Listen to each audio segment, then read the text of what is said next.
Hi ನಮಸ್ಕಾರ, ಎಲ್ಲರಿಗೂ ಸುಸ್ವಾಗತ. ತ್ರಿವೇಣಿ ಚನ್ನಗಿರಿ ನನ್ನ ಯೂಟ್ಯೂಬ್ ಚಾನಲ್ಗೆ ನಿಮಗೆಲ್ಲ ಆದರದ ಸುಸ್ವಾಗತ ಸ್ನೇಹಿತರೆ.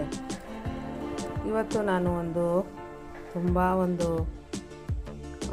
ಪುಣ್ಯ ಸ್ಥಳ ಅನ್ಬೋದು. ತುಂಬ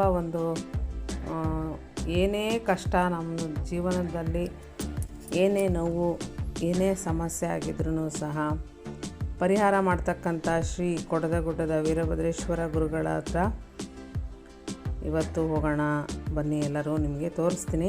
ಸ್ವಾಮಿ ಕಾಣ್ತಾ ಇದೆ ನಿಮಗೆ ಗುಡ್ಡ. ಕೊಡದ ಗುಡ್ಡ ಅಂದರೆ ಇದು ಜಗಳೂರು ತಾಲೂಕಲ್ಲಿ ಬರುತ್ತೆ ಸ್ನೇಹಿತರೆ, ದಾವಣಗೆರೆ ಜಿಲ್ಲೆ. ಮತ್ತು ದೇವಿಕೆರೆಯಿಂದ ಒಳಗೆ ಹೋಗಬೇಕು ಸ್ನೇಹಿತರೆ. ಒಂದು 5 ಕಿಲೋಮೀಟ್ರ್ ಆಗ್ಬೋದು ನಿಮಗೆ. ಅಮಾವಾಸ್ಯೆ ಹುಣ್ಣಿಮೆಯಲ್ಲಿ ಇಲ್ಲಿ ವೆಹಿಕಲ್ಸ್ಗಳಿರುತ್ತೆ, ಬೇರೆ ದಿನ ಇರೋದಿಲ್ಲ ಇಲ್ಲಿ ಒಳಗೆ. ಅಲ್ಲಿ ಕಾಯಿ ಹಣ್ಣು ಎಲ್ಲ ಮಾರ್ತಾ ಇದ್ದಾರೆ ಜನರಿಗೆ ತಗೊಳ್ಲಿಕ್ಕೆ. ಅವತ್ತು ಏನು ವಿಶೇಷ ಇಲ್ಲಿ ಅಂದರೆ ಕಾರ್ತಿಕೋತ್ಸವ, ಸ್ವಾಮಿ ಭದ್ರಕಾಳಿ ಕಂಬ ಮತ್ತು ವೀರಭದ್ರೇಶ್ವರ ಸ್ವಾಮಿಯ ಒಂದು ಕಾರ್ತಿಕೋತ್ಸವ ಇವತ್ತು ವಿಶೇಷ ದಿನ. ಮತ್ತು ನನ್ನ ಹುಟ್ಟಿದ ಹಬ್ಬ ಇವತ್ತು. ಹಾಗಾಗಿ ನಾನು ಹೋಗಿದ್ದು ಇಲ್ಲಿಗೆ. ನಾನು ಗುರುವಿನ ದರ್ಶನ ಆದಷ್ಟು ಮಾಡೋಕ್ಕೆ ಇಷ್ಟಪಡ್ತೀನಿ ಸ್ನೇಹಿತರೆ. ನನ್ನ ಮನೆ ದೇವರು, ನಮ್ಮ ಗಂಡನ ಮನೆ ದೇವರು ಇದು. ನಾವು ಯಾವ ದೇವರಿಗೆ ಹೋಗಲಿಲ್ಲದ್ರೂ ಪರವಾಗಿಲ್ಲ ಸ್ನೇಹಿತರೆ, ನಮ್ಮ ಮನೆ ದೇವರನ್ನು ಮಾತ್ರ ನಾವು ಬಿಡಬಾರ್ದು. ದೇವಸ್ಥಾನ ತುಂಬ ವಿಶೇಷವಾದಂಥ ಮಹಿಮೆ ಮತ್ತು ವಿಶೇಷವಾದಂಥ ಶಕ್ತಿಯುಳ್ಳ ಈ ದೇವಸ್ಥಾನಕ್ಕೆ ನೀವು ಸಹ ಎಲ್ಲರೂ ಬನ್ನಿ ಅಂತ ಹೇಳ್ತೀನಿ ಸ್ನೇಹಿತರೆ. ತುಂಬ ಚೆನ್ನಾಗಿದೆ ದೇವಸ್ಥಾನ ಇದು. ಶಿವನ ಮೂರ್ತಿಯನ್ನು ಕಟ್ಟಿದ್ದಾರೆ. ಮತ್ತು ಅದರ ಎದುರಿಗೆ ನಂದಿ, ಬಸವಣ್ಣ, ಶಿವನಂದಿ ಅಂತಾರೆ. ಬಸವಣ್ಣ ಇರಲೇಬೇಕು. ವೀರಭದ್ರ ಸ್ವಾಮಿ ಎಲ್ಲಿರುತ್ತೋ ಅಲ್ಲಿ ಬಸವಣ್ಣ ಇದ್ದೇ ಇರುತ್ತೆ. ಶಿವ ಎಲ್ಲಿರ್ತಾರೋ ಅಲ್ಲಿ ಬಸವಣ್ಣ ಇದ್ದೇ ಇರುತ್ತೆ ಯಾವಾಗಲೂ.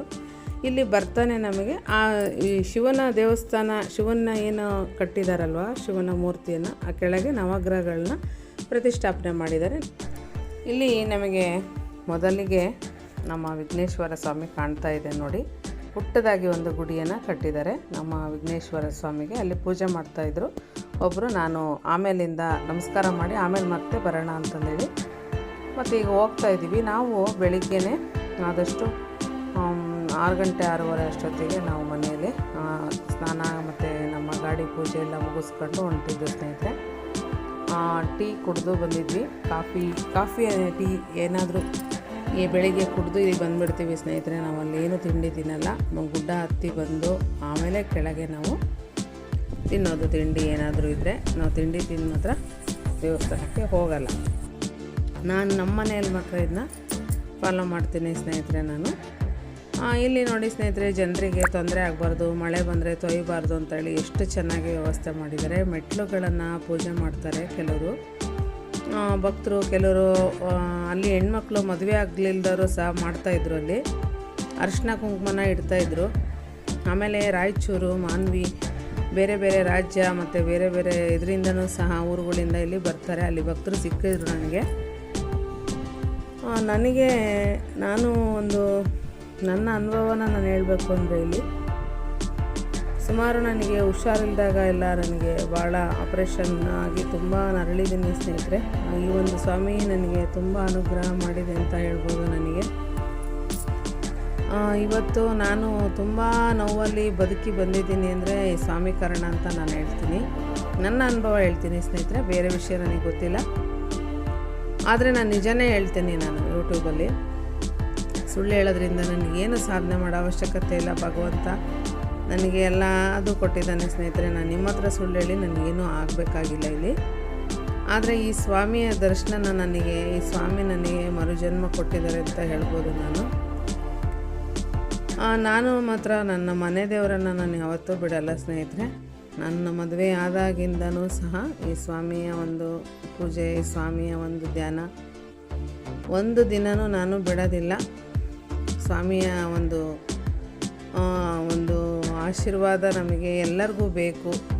ಮಕ್ಕಳಿಗೆ, ಮಕ್ಕಳಿಗೆ, ಮನೆಯವರಿಗೆ ಎಲ್ಲರಿಗೂ ಸಹ ಯಾವುದೇ ಮನೆ ದೇವರಾಗಿದ್ರೂ ಆ ಸ್ವಾಮಿಯನ್ನು ನಾವು ಬಿಡಬಾರ್ದು. ಮನೆ ದೇವರು ಮೊದಲು, ಆಮೇಲೆ ಉಳಿದ ದೇವರುಗಳನ್ನು ನಾವು ದರ್ಶನ ಮಾಡೋಣ. ಇಲ್ಲಿ ಸ್ನೇಹಿತರೆ ಒಳಗೆ ಗರ್ಭಗುಡಿ ಈ ಥರ ಕಾಣ್ತಾ ಇದೆ. ಬಿಸಿಲು ಇತ್ತು ಸ್ವಲ್ಪನೇ, ಆದರೆ ನಾವು ಬೆಳಿಗ್ಗೆ ಹೋಗಿರೋದ್ರಿಂದ ಅಷ್ಟು ಬಿಸಿಲು ಇರಲಿಲ್ಲ. ಗರ್ಭಗುಡಿಯ ಮುಂದೆ ಇದು ಒಂದು ಗೋಪುರವನ್ನು ಕಟ್ಟಿದ್ದಾರೆ ಸ್ನೇಹಿತರೆ. ಇದು ತುಂಬ ವಿಶೇಷವಾಗಿ ಕಾಣುತ್ತೆ ನಮ್ಮ ಕೊಡದಗುಡ್ಡ ದೇವಸ್ಥಾನದಲ್ಲಿ.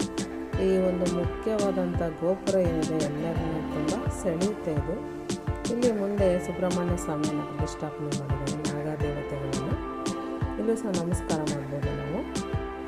ಕೊಡದ ಆಕಾರದಲ್ಲಿ ಕಾಣುತ್ತೆ, ಇದನ್ನು ಕೊಡದ ಗುಡ್ಡ ಅಂತ ಕರೀತಾರೆ ಅಂತ ಹೇಳ್ತಾರೆ ಸ್ನೇಹಿತರೆ. ಇಲ್ಲಿ ಇನ್ನೊಂದು ಹೇಳ್ತಾರೆ, ವೀರಭದ್ರ ಸ್ವಾಮಿ ಕೊಡದ ಆಕಾರದಲ್ಲಿ ಮೂಡಿದೆ ಬಂಡೆಯಲ್ಲಿ ಅಂತ ಹೇಳ್ತಾರೆ ಸ್ನೇಹಿತರೆ. ನಾವಂತೂ ಇಲ್ಲಿ ಇದ್ದರೆ ಮೇಲೆ ನಮಗೆ ತಿಂಡಿನೂ ನೆನಪು ಬರೋದಿಲ್ಲ, ನಮಗೇನು ಊಟ ಮಾಡಿಲ್ಲ ಅಂತಲೂ ನಮ್ಮ ತಲೆಯಲ್ಲಿ ಬರೋದೇ ಇಲ್ಲ. ಆದರೆ ಕಾರ್ತಿಕೋತ್ಸವ ಆಗಿರೋದ್ರಿಂದ ಜನ ಎಲ್ಲ ತುಂಬ ಜನ ಇದ್ದರು ಇಲ್ಲಿ. ನೋಡಿ ಮೇಲಿಂದ ಎಷ್ಟು ಚೆನ್ನಾಗಿ ಕಾಣ್ತಾ ಇದೆ ಅಂದರೆ, ಇಡೀ ನಮ್ಮ ಒಂದೇನು ಸುತ್ತಮುತ್ತಲು ಎಲ್ಲ ಊರುಗಳು ಸಹ, ಅಲ್ಲಿರೋಂಥ ಅಕ್ಕಪಕ್ಕ ಎಲ್ಲ ಊರುಗಳು ಸಹ ಕಾಣ್ತಾ ಇದೆ ಅಲ್ಲಿಂದ. ನಮಗೆ ನಮ್ಮ ಕೊಡದಗುಡ್ಡ ನಮಗೆ ತುಂಬ ಆಸೆ, ನಮಗೆ ಇಲ್ಲಿಗೆ ಬರೋಕ್ಕೆ ತುಂಬ ಒಂದು ಖುಷಿಯಿಂದ ಬರ್ತೀವಿ ನಾವು ನಮ್ಮ ಮನೆ ದೇವರಿಗೆ.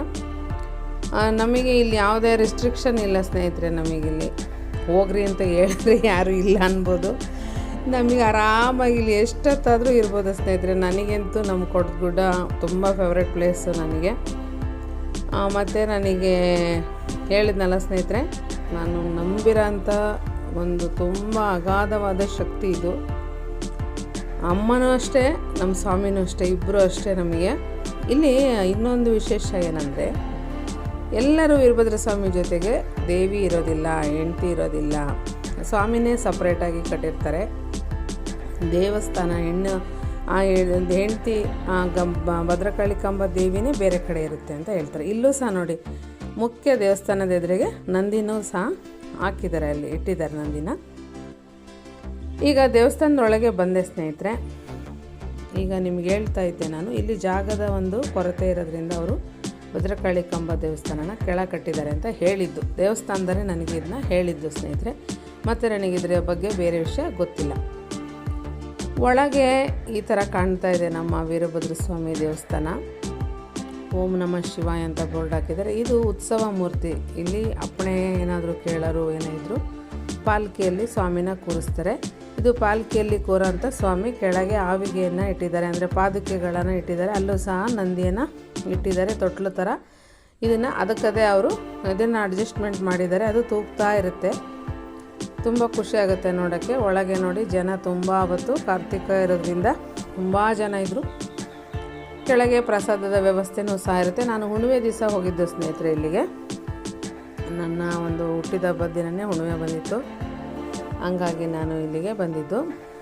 ನನಗೆ ಹುಣ್ಣಿಮೆಯಲ್ಲಿ ಆಮೇಲೆ ಬರೀ ಫ್ಯಾಮಿಲಿಯರು ಹೋಗಬೇಕು ಅಂದರೆ ವಿಶೇಷ ದಿನಗಳಲ್ಲೇ ಹೋಗಿ ಅಂತ ಹೇಳ್ತೀನಿ. ಯಾಕೆಂದರೆ ಇದು ಇಂಟೀರಿಯಲ್ ಪ್ಲೇಸ್ ಆಗುತ್ತೆ. ಮೇಲೆ ನಾವು ಬರೀ ಫ್ಯಾಮಿಲಿ ಅಷ್ಟೇ ಇರ್ತೀವಲ್ವ, ಭಯ ಅನಿಸುತ್ತೆ, ಅದಕ್ಕೆ ಹೇಳಿದ್ದು.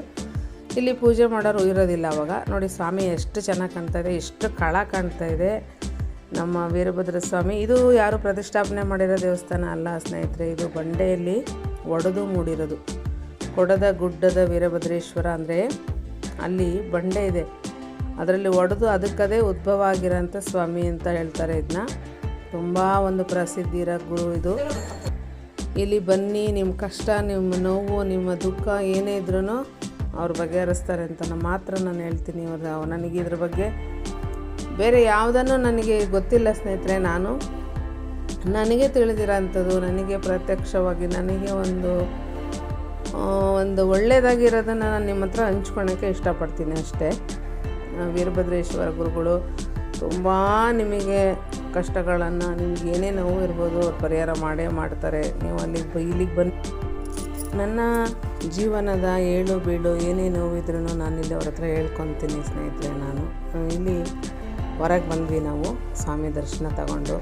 ಹೊರಗೆ ನೋಡಿ ವೀರಭದ್ರ ಸ್ವಾಮಿ ಫೋಟೋ ಆಗಿರ್ಬೋದು, ಸಣ್ಣ ಸಣ್ಣ ಒಂದು ಮಕ್ಕಳಿಗೆ ರುದ್ರಾಕ್ಷಿಗಳು, ದಾರ ಮತ್ತು ಆಟ ಸಾಮಾನುಗಳು, ಭದ್ರಕಾಳಿ ಕಂಬಮ್ಮನವ್ರ ಫೋಟೋ, ಭಸ್ಮಗಟ್ಟಿ ಮತ್ತು ನಮ್ಮ ಲಿಂಗೋಸ್ತ್ರ ಅಂತಾರೆ. ಎಲ್ಲ ರೀತಿಯ ಒಂದು ನಮಗೆ ಅವಶ್ಯಕತೆ ಇರೋವಂಥದ್ದು ದೇವರ ಸಾಮಗ್ರಿಗಳು ಇಲ್ಲಿ ಸಿಗುತ್ತೆ.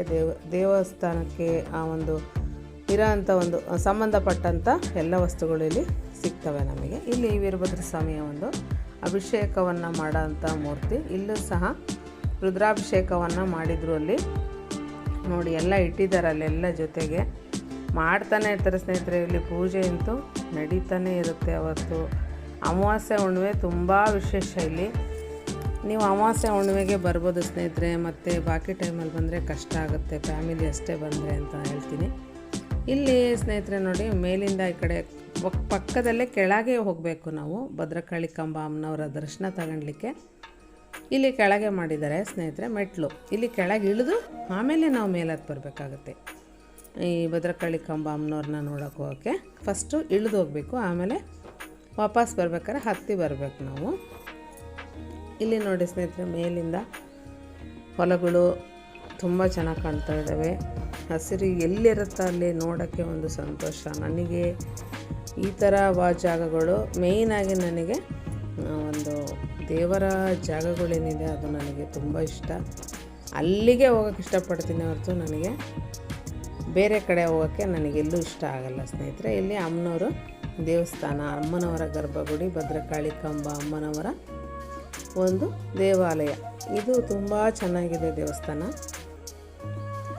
ಇಲ್ಲೂ ಸಹ ಒಂದು ಅಮ್ಮ ಯಾವಾಗಲೂ ಶಾಂತ ರೂಪದಲ್ಲಿ ಕೂರ್ತಿರ್ತಾರೆ. ಮತ್ತು ಏನೇ ನಾನು ಸುಮಾರು ಜನ ನೋಡಿದ್ದೀನಿ ಸ್ನೇಹಿತರೆ, ಇಲ್ಲಿ 20 ವರ್ಷದ ತನಕ ಮಕ್ಕಳಾಗಿಲ್ಲ, 10 ವರ್ಷದ ತನಕ ಮಕ್ಕಳಾಗಿಲ್ಲ, 15 ವರ್ಷದ ತನಕ ಮಕ್ಕಳಾಗಿಲ್ಲ, ಅವರೆಲ್ಲ ಬಂದಿದ್ದಾರೆ. ಇಲ್ಲಿ ಅಮ್ಮಗೆ ಉಡಿ ಇಸ್ಕೊಂಡು ಹೋಗ್ತಾರೆ, ಅಮ್ಮಗೆ ಮಡ್ಲಕ್ಕೆ ಹಾಕಿ ಹೋಗ್ತಾರೆ, ಬೇಡ್ಕೊಂಡು ಹೋಗ್ತಾರೆ. ಆಮೇಲೆ ಹುಷಾರಿಲ್ದರೆ ಅಂತೂ ತುಂಬ ಚೆನ್ನಾಗಾಗಿದ್ದಾರೆ. ಅವರೆಲ್ಲ ಹೇಳಿರೋದನ್ನೇ ನಾನು ನಿಮಗೆ ಹೇಳ್ತಾ ಇರೋದಿಲ್ಲಿ. ನಾನೇ ಹೇಳ್ತಾ ಇಲ್ಲ. ನಾನು ಇಲ್ಲಿ ನನ್ನ ಮಗನಿಗೋಸ್ಕರನೇ, ನನ್ನ ಮಕ್ಕಳಿಗೋಸ್ಕರನೇ ಇಲ್ಲೂ ಸಹ ನಾನು ಬಂದು ಹೋಗಿರೋ ಅಂಥದ್ದು. ನಾನು ಸಹ ನನಗೆ ಅನುಭವ ಆಗಿದೆ, ಗುರುವಿನ ಆಶೀರ್ವಾದ ಆಗಿದೆ, ಅಮ್ಮನವರ ಆಶೀರ್ವಾದ ಆಗಿದೆ. ನನಗೆ ಪ್ರತಿಯೊಂದರಲ್ಲೂ ಸಹ ನನಗೆ ಅವರು ನಡೆಸ್ಕೊಟ್ಟಿದ್ದಾರೆ. ನಾನು ಏನೇ ಕೇಳಿದ್ರು ಅದಕ್ಕೋಸ್ಕರ ಹೇಳ್ತಾ ಇದ್ದೀನಿ. ಎಲ್ಲರಿಗೂ ಒಳ್ಳೇದಾಗಬೇಕು ಸ್ನೇಹಿತರೆ. ಯಾರಿಗೆ ಕೆಟ್ಟದಾದರೂ ನಮಗೇನು ಬರಲ್ಲ, ಯಾರು ಹಾಳಾದರೂ ನಮಗೇನು ಸಿಗಲ್ಲ. ನನ್ನ ಭಾವನೆ ಇದು. ಇಲ್ಲಿ ಸ್ನೇಹಿತರೆ ಅಮ್ಮನವರ ಒಂದು ಮೂರ್ತಿ ತುಂಬ ಚೆನ್ನಾಗಿ ಕಾಣ್ತಾ ಇದೆ ನೋಡಿ ಸ್ನೇಹಿತರೆ. ಎಷ್ಟು ಕಳ ಕಾಣ್ತಾ ಇದ್ದಾರೆ ಅಮ್ಮನವರು ಅಂದರೆ ನೋಡ್ತಾ ಇದ್ದರೆ ನಮಗೆ ಇಲ್ಲಿ ಹೊರಗೆ ಬರೋಕ್ಕೆ ಮನಸ್ಸು ಬರೋದಿಲ್ಲ.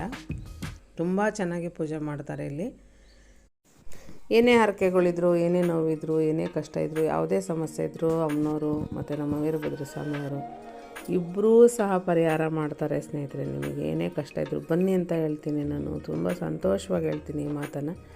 ಇಲ್ಲಿ ಹೊರಗೆ ಮತ್ತು ಕೆಳಗೆ ನಾವು ಬರ್ತಾ ಬೇಕಾದ್ರೆ ಒಂದು ಆಂಜನೇಯ ಸ್ವಾಮಿ ದೇವಸ್ಥಾನ ಸಿಗುತ್ತೆ ನಮಗೆ. ಇದು ಸಹ ತುಂಬ ಚೆನ್ನಾಗಿದೆ. ವೀರಭದ್ರ ಸ್ವಾಮಿನೇ ಆಂಜನೇಯ ಸ್ವಾಮಿಗೆ ದೀಕ್ಷೆಯನ್ನು ಕೊಟ್ಟು ಲಿಂಗವನ್ನು ಕಟ್ಟಿದ್ದಾರೆ ಅಂತ ಹೇಳ್ತಾರೆ. ವೀರಭದ್ರ ಸ್ವಾಮಿ ಪುರಾಣದಲ್ಲಿ ಇದೆ ಇದು. ನಾನು ಓದಿರೋದ್ರಿಂದ ಇದನ್ನ ಹೇಳ್ತಾ ಇದ್ದೀನಿ. ಇಲ್ಲಿ ಲಿಂಗ ದೀಕ್ಷೆಯನ್ನು ಕೊಟ್ಟಂಥ ವೀರಭದ್ರ ಸ್ವಾಮಿಯ ಒಂದು ಕೆಳಗೆ ಆಂಜನೇಯ ಸ್ವಾಮಿನೂ ಸಹ ಸಿಗ್ತಾರೆ. ನಮಗೆ ದರ್ಶನ ಮಾಡಿದ್ವಿ. ಕೆಳಗೆ ಈ ಶಿವನ ಮೂರ್ತಿಯನ್ನು ಮೇಲೆ ಸ್ಥಾಪನೆ ಮಾಡಿದ್ದಾರೆ. ಕೆಳಗೆ ಗರ್ಭಗುಡಿಯನ್ನು ಅದೇ ಗರ್ಭಗುಡಿಯಲ್ಲಿ ಕೆಳಗೆ ನವಗ್ರಹಗಳನ್ನು ಪ್ರತಿಷ್ಠಾಪನೆ ಮಾಡಿದ್ದಾರೆ. ನಾವು ಸಹ 3 ಸುತ್ತು ಪ್ರದಕ್ಷಿಣೆ ಹಾಕಿದ್ವಿ. ನಂತರ ನಮ್ಮ ವೀರಭದ್ರ ಸ್ವಾಮಿ ದೇವಸ್ಥಾನದ ಒಂದು ಇದು ಮುಗಿಯುತ್ತೆ. ಇಲ್ಲಿಗೆ ನನಗೆ ಬಂದ ರೀತಿ ತೋರಿಸಿದ್ದೀನಿ ಸ್ನೇಹಿತರೆ. ಈಗ ನಾವು ದೇವಸ್ಥಾನ ನಿಮಗೆ ಹೊರಗಿಂದ ತೋರಿಸ್ತಾ ಇದ್ದೀನಿ. ಇಲ್ಲಿ ಕೆಳಗೆ ಪ್ರಸಾದ ಎನಿ ಟೈಮ್ ಇರುತ್ತೆ. ಆ ಸ್ವಾಮಿಯ ಒಂದು ವೀರಭದ್ರ ಸ್ವಾಮಿಯ ಪ್ರಸಾದ ಜನಗಳಿಗೆ ಊಟ ಮಾಡಲಿಕ್ಕೆ ಅನ್ನ, ಸಾರು, ಪಾಯಸ ಎಲ್ಲ ಮಾಡಿರ್ತಾರೆ.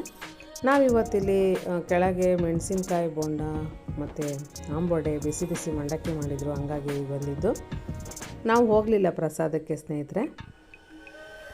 ಈ ಸಲ ನಾವು ದಾವಣಗೆರೆಗೆ ತುಂಬ ಬೇಗ ಹೋಗಬೇಕಾಗಿತ್ತು ಸ್ನೇಹಿತರೆ. ಕೆಲಸ ಇತ್ತು ಅಲ್ಲಿ, ಹಂಗಾಗಿ ಬಂದಿದ್ವಿ ಅಲ್ವಾ. ಹಂಗಾಗಿ ಇಲ್ಲಿ ನಾವು ಕೆಲವೊಂದು ಫೋಟೋಗಳನ್ನು ತೆಗೆಸ್ಕೊಂಡ್ವಿ ಸ್ನೇಹಿತರೆ. ಹಂಗಾಗಿ ತೋರಿಸ್ತಾ ಇದ್ದೀನಿ. ಇಲ್ಲಿ ಕೆಲವೊಂದು ಮಕ್ಕಳು ನನಗೆ ಆಂಟಿ ನಮ್ಮದು ವಿಡಿಯೋ ಮಾಡಿ, ನಮ್ಮದು ಫೋಟೋ ಹೊಡೀರಿ, ನಮ್ಮದು ತೆಗೀರಿ ಫೋಟೋ ಅಂತಿದ್ರು. ಹಂಗಾಗಿ ತೆಗೆದೆ. ಈ ವಿಡಿಯೋ ನೋಡಿದ್ದಕ್ಕೆ ನಿಮಗೆಲ್ಲ ಧನ್ಯವಾದಗಳು ಸ್ನೇಹಿತರೆ. ಹೊಸಬ್ರು ಯಾರಾದರೂ ಬಂದಿದ್ದರೆ ನನ್ನ ಚಾನಲ್ಗೆ ಪ್ಲೀಸ್ ಸಬ್ಸ್ಕ್ರೈಬನ್ನು ಮಾಡಿ. ವಿಡಿಯೋ ಇಷ್ಟವಾದರೆ ಲೈಕ್ ಮಾಡಿ ಸ್ನೇಹಿತರೆ. ಈ ಒಂದು ನಮ್ಮ ವೀರಭದ್ರ ಸ್ವಾಮಿ ಮತ್ತು ಭದ್ರಕಾಳಿ ಕಾಮನವರ ಆಶೀರ್ವಾದ ನಿಮಗೆಲ್ಲ ಸಿಗಲಿ. ಧನ್ಯವಾದಗಳು ನಿಮಗೆಲ್ಲರಿಗೂ.